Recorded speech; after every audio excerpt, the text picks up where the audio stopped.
Start by preparing two 8-inch cake pans, any way you choose to do that, and preheat your oven to 350 degrees. Then you're going to remove the zest of 2 to 3 oranges and the juice from those as well.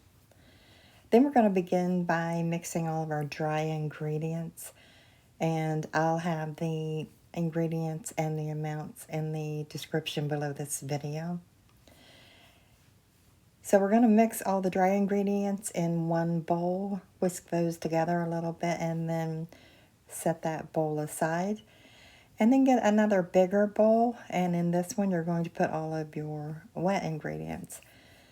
You'll want your butter to be very, very soft. Room temperature is actually not soft enough, so just put that in the microwave for 10 or 15 seconds. And then go ahead and add all of the rest of your wet ingredients. And then you're going to mix that very well with a hand mixer. Mix in your orange zest now and continue mixing until this is well incorporated.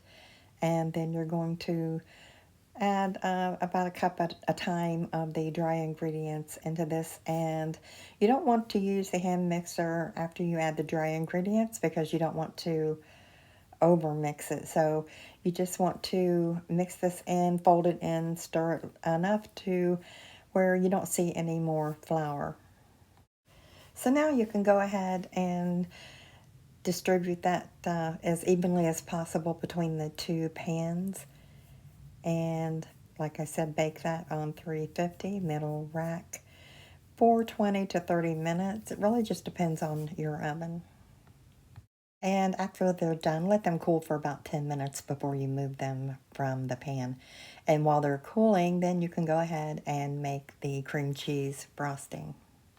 If you're using a hand mixer to make the cream cheese frosting, then I definitely recommend that you heat that in the microwave. Heat the cream cheese and the butter both in the microwave for at least 20 seconds, or you will not be able to mix that with a hand mixer. If you're using a stand mixer, then you shouldn't have any problem.